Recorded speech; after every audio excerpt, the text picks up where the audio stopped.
rapid. The race is really starting to work out. They're in the main field, of course. It's all over. Their counter-attacks, in fact, from Garmin slipstream as they try to reposition, has swept the leaders away. So, with half a lap left of the Tour de France on the streets of the centre of Paris, the scene is now set for victory number 6 for Mark Cavendish. Well, it looks as if Kim Kirken has slipped away from the front end of the pack there, Phil. He did a violent turn as it's Bernard Eisel who leads him round. Franco Pellizotti in the King of the Mountains jersey has moved himself up into third place. He's getting involved quite possibly in a lead out for his man, Daniele Bernati.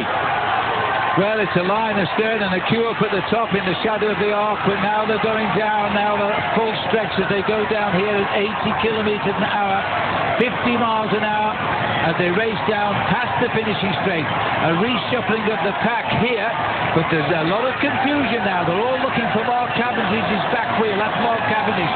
The green jersey is there on Thor Hushovd. He won't let him out of his sight. Yeah, coming up alongside him as well is Heinrich Hausler. He may well be the lead-out man for Thor Hushovd. The calmness now has to be on the shoulders of Mark Cavendish. He has to have confidence in his men. The man riding straight in front of him is Mark Renshaw, and this man is just waiting to get to the finishing line because this is going to be the crowning glory for the yellow jersey who's sitting at the back end of the main field. And don't blame him. I don't blame him. He's getting a bit hot at the front end. All he has to do now is finish the Tour de France. The rules are in the last 3 kilometres you cannot lose time, so he's won the Tour de France now. Alberto Contador will ride home as victor. No surprises there. But who's going to ride home as the stage winner? Everybody wants the wheel of the fastest man in the world, Mark Cavendish, and they'll start bumping shoulders to get it. Well, there's a little bit of confusion. There's the train of Team Garmin, Phil, over in the middle of the road, and now they are trying to take control of the front end of this main field to get their sprinter, Tyler Farrar, up in front of Mark Cavendish. Cavendish's lead-out train has now become slightly confused, where there's a big move here coming from Christian van der Velde. Well, that's the way to ride it. It is no good allowing HTC and Mark Cavendish to lead to the line. You've got to get in amongst it and break it up and do it for yourself. And for once, Garmin has got it right. Well, I can see that David Miller was shouting at Christian van der Velde to give it his all, to keep going as long as he could. Van der Velde is a track rider in his party, knows how to ride very quickly over a couple of kilometres. So too does David Miller, and right in the line of that man is, in fact, a little bit further back with Julian Dean and then Tyler Farrar. This is the only way that they can go, I think, if they want to try and beat Mark Cavendish. Cavendish still had with him, though, George Hincapie and Mark Renshaw. Tyler Farrar is without doubt one of the fastest sprinters in the world as well. He has beaten Mark Cavendish this year. He's on this team here, and it is their job now to reposition Tyler Farrar. There's a little bit of panic amongst HTC at the moment because Cavendish is having to take the full broadside of the other riders around him. They've got the organisation. Van der Velde did a massive turn there of about 1.5 kilometres. There's Farrar on the wheel of Julian Dean. Dean is his lead-out man.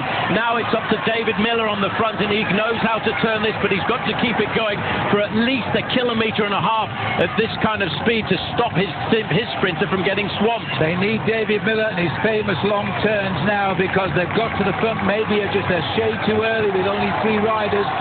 Because the other one is fading fast now. 2 riders to take Tyler Farrar to the line. They might run out of steam here, but Miller's gone into the tunnel.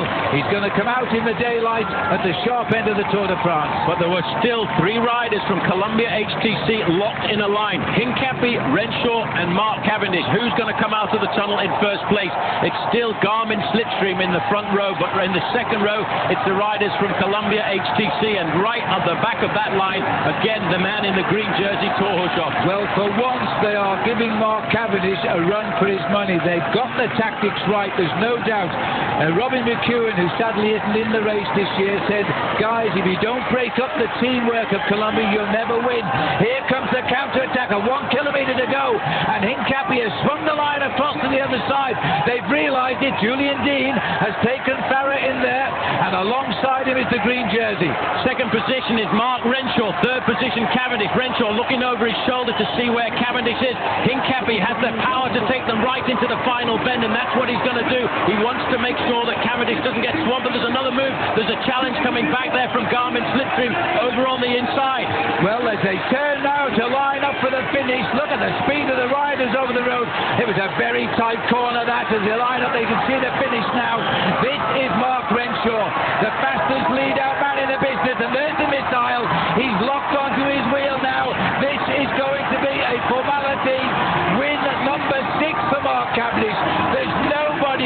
the speed of this amazing kid.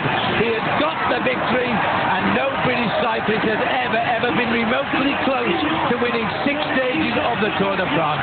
An incredible result. I tell you what, Phil, I don't think we need a photo for that one because there was nobody else in the photo. That was almost a last-minute solo attack. And as he wins, of course, in the field is Alberto Contador in yellow. He's safe, and the result will be as it was this morning. Contador will win. It's Mark Cavendish, and he has done it for sure. Just say thank you very much as well, though, to Mark Renshaw. Renshaw had no fear at all going round that corner as he accelerates and opened up the gap on everybody else in the main field there and allowed his man to go to the finish, and he never even looked back, this kid from the Isle of Man. What an incredible victory. And I've got a feeling that Mark Renshaw, Phil, held on to get himself second place. But they just get easier and easier. I am not surprised that Mark Cavendish salutes the man there putting his arms in the air, because that is Mark Renshaw, the best lead-out man in the business. He could win stages for himself. Of course he could. That's the one he wanted. Well, let's first of all go down to the finishing line now, and Frankie Andreu is talking with the stage winner, Mark Cavendish. Mark, congratulations. 6th stage was here at the Tour de France. You said one of your #1 goals was to win here on the Champs-Élysées. Why was winning today so important for you? Every single sprint in the world dreams of crossing the finish line of the Champs-Élysées with their hands in the air. It's one of the biggest victories a sprinter can get, and you know, to stand on that podium and see the view, it makes it all worthwhile. That was amazing. And for my lead-out man to get second, you know, that makes it even more special. We rode so perfect today. We were determined to win, and to win in this setting is a dream come true for anybody. You guys do dominate the sprints. Last 50 meters, you were coming to the line. What was going through your head when you knew you had it? I couldn't see anybody coming out of the side, so I just wanted to go as fast and as hard as possible. You know, I didn't want anything to happen. I wanted it. I wasn't willing to celebrate early. I wasn't willing to ease up early.